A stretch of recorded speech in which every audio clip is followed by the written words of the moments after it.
Guys, हमारी दुनिया में ऐसे बहुत से असाधारण इंसानों का जन्म हुआ है जिनका जवाब आज तक साइंस के पास भी नहीं है। इंसान का दिमाग उसको पृथ्वी पर सबसे शक्तिशाली जीव बनाता है, क्योंकि इंसान की समझ, उसकी बुद्धि, उसकी सोच पृथ्वी पर मौजूद किसी भी प्राणी और पक्षियों से अनेका गुना ज्यादा है। आपने कभी सोचा है कि हमारे पास क्या कुल इतनी ही शक्तियाँ हैं जितनी हम अपनी रोजमर्रा की जिंदगी में यूज करते हैं, या इससे भी कई गुना ज्यादा शक्तियाँ हमारे शरीर में मौजूद हैं? वैज्ञानिकों के अनुसार हम अपने दिमाग का 20 से 21% तक इस्तेमाल करते हैं, बाकी का 70% हम इस्तेमाल नहीं करते। लेकिन कुछ लोग इस दुनिया में ऐसे हुए हैं जिनका किसी कारण से दिमाग का वो हिस्सा एक्टिवेट हो गया जिसका आम इंसान कोई उपयोग नहीं करते हैं। तो आज की इस वीडियो में हम ऐसे ही एक व्यक्ति के बारे में बात करने वाले हैं जिनके दिमाग की और उनके शरीर की क्षमता हमारी सोच से भी परे थी। तो हेलो गाइस, मेरा नाम है मनदीप सिंह और आप देख रहे हैं जस्ट रिव्यू। और अगर आप चैनल पे नए हैं तो प्लीज चैनल को सब्सक्राइब कर लें ताकि आप हमारी आने वाली वीडियो सबसे पहले देख सकें। तो चलिए शुरू करते हैं। 1877 में अमेरिका में जन्मे एडगर केसी के जीवन में एक अनोखी घटना घटी। जब वह 25 साल के थे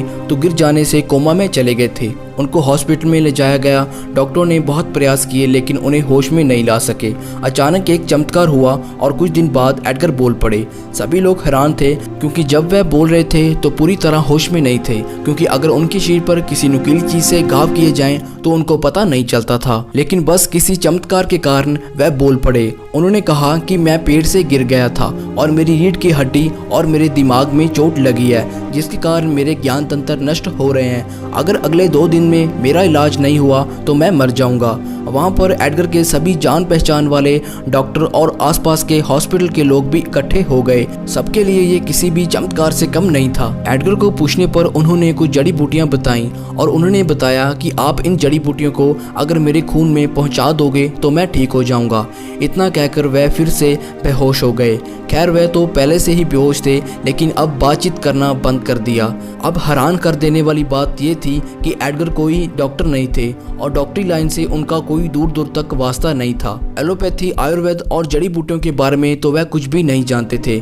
जिस हॉस्पिटल में वह एडमिट हुए थे उनके डॉक्टर को भी नहीं मालूम था कि एडगर ने जो जड़ी बूटियां बताई हैं उनसे भी वह ठीक हो जाएंगे या नहीं। लेकिन जब कोई रास्ता ना हो तो हर मुमकिन कोशिश कर ही लेता है। वह जड़ी बूटियों की खोज करी गई। ब्राजील के अमेज़न जंगल में जो पौधे मिले जिनमें वह संजीवनी शामिल थी जो एडगर ने बताया था, उस जड़ी बूटियों के रस को वैक्सीन के जरिए एडगर के खून में पहुंचा दिया गया और वह कुछ घंटों में ठीक हो गए।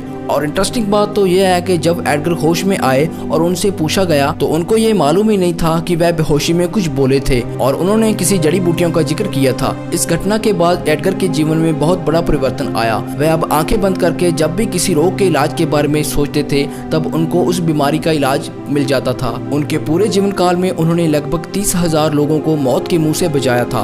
एडगर का जीवन आज तक की मेडिकल साइंस में दर्ज किया गया सबसे बड़ा चमत्कार है। आप उनके बारे में गूगल पर सर्च कर सकते हैं और उनके जीवन के बारे में पढ़ सकते हैं। एडगर केसी के नाम पर आज अमेरिका में कई मेडिकल संस्थान चलाए जाते हैं। हालांकि डॉक्टरी लाइन ने उन्हें एक नीम हकीम से ज्यादा कुछ नहीं माना, पर उनके समर्थकों की गिनती में थॉमस एडिसन का नाम सबसे पहले लिया जाता है। तो गाइस, फिलहाल आज के लिए इतना ही। मुझे उम्मीद है यह जानकारी आपको पसंद आई होगी, तो प्लीज वीडियो को लाइक और शेयर करना मत भूलिए और साथ ही साथ हमें कमेंट करके जरूर बताएं कि जानकारी आपको कैसे लगी। हम फिर मिलेंगे एक नई इन्फॉर्मेटिव वीडियो के साथ। अब तक के लिए ओके बाय, सत श्री अकाल।